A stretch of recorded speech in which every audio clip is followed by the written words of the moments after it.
Hello my dears, and welcome back to my corner of the internet. I'm Shannon, and today we have another spoiler-free book review to share with you guys. And today we are talking about Death by a Thousand Cuts by Shashi Bhat. I hope I'm saying that name right, but I think I am. And I was able to get my hands on an early copy of this book thanks to NetGalley. First of all, I was kind of taken by the title, and so I clicked on it. I didn't really know too much about it, instantly requested it, and boy, what a treat was I in for when I read it. First of all, I'm going to read you the blurb that's here on Goodreads just to sort of give you an overall view. This is a collection of short stories, so it's going to be hard to give too much of a review without saying too much about each individual story. So when it's short story collections, I find reading the blurb tends to help. So, from the Governor General's award shortlisted author of The Most Precious Substance on Earth comes a breathtaking and sharply funny collection about the everyday trials and impossible expectations that come with being a woman. What would have happened if she'd met him at a different time in her life, when she was older, more confident, less lonely, and less afraid? She wonders not whether they would have stayed together, but whether she would have known to stay away. I mean, haven't we all wondered that about someone? A writer discovers that her ex has published a novel about their breakup. An immunocompromised woman falls in love only to have her body betray her. After her boyfriend makes an insensitive comment, a college student finds an experimental procedure that promises to turn her brown eyes blue. A Reddit post about a man's habit of grabbing his girlfriend's breasts prompts a shocking confession. An unsettling second date leads to the testing of boundaries. And when a woman begins to lose her hair, she embarks on an increasingly nightmarish search for answers. With honesty, tenderness, and a skewering wit, these stories boldly wrestle with rage, longing, illness, and bodily autonomy, and their inescapable impacts on women's relationships with others and with herself. And honestly, that is such a good blurb, because that's exactly what it, oh my goodness, that is exactly what it is. This book is, every story, first of all, just grabs you by the throat right at the beginning. It's stories of a Canadian woman, not the same, it's all different women. Canadian women, most if not all of them, are of Indian culture and heritage, and so that plays a part in it as well. You know how culture and family and things like that play into their lives. But the stories are just so incredibly relatable. The one that's mentioned there, where it talks about how an immunocompromised woman falls in love only for her body to betray her. The way she talks about in that story, I'm gonna get emotional thinking about it. Hang on. The way she talks about being immunocompromised, and sort of towards the beginning of the story, she says, do you know what it looks like?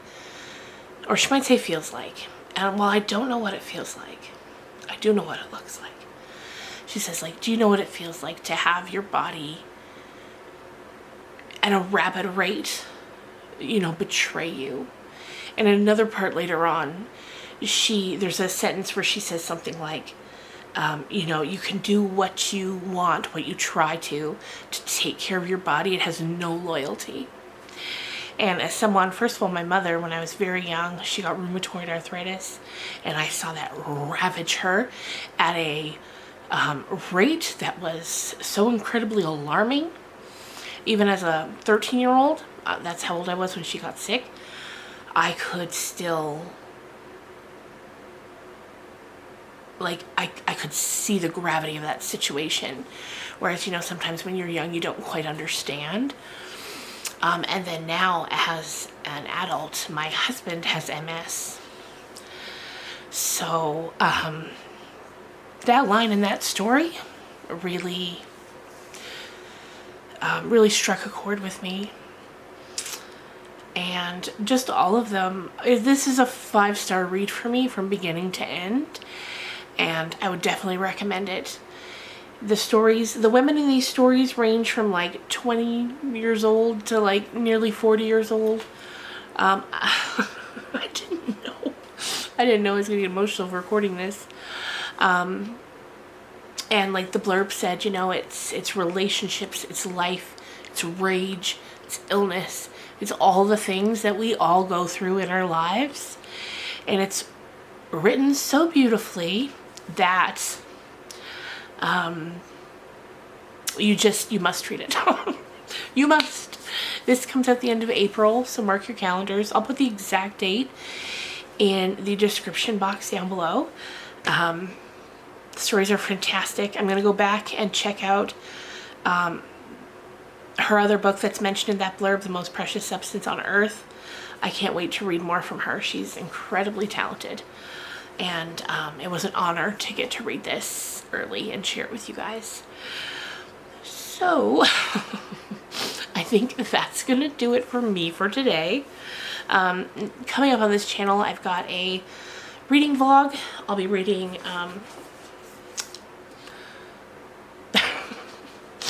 I'll be reading The Frugal Wizard's Handbook for Surviving Medieval England.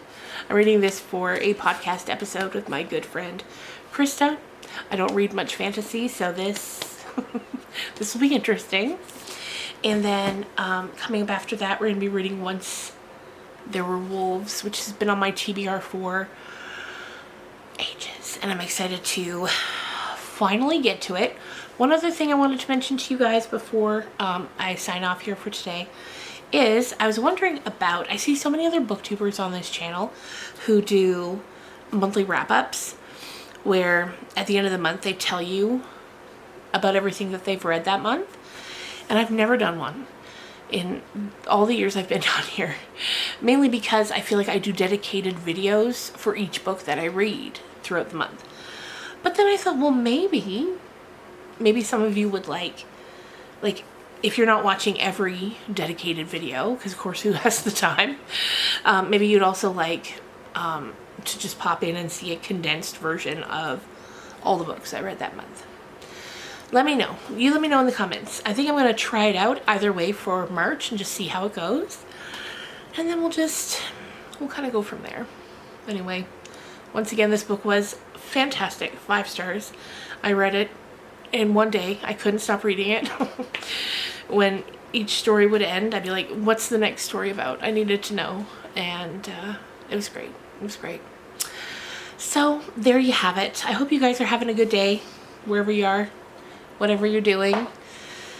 It's been beautiful here. It's been beautiful. Today it was 16 degrees Celsius because I'm also in Canada. And for the middle of March, that's crazy. Anyway, yeah.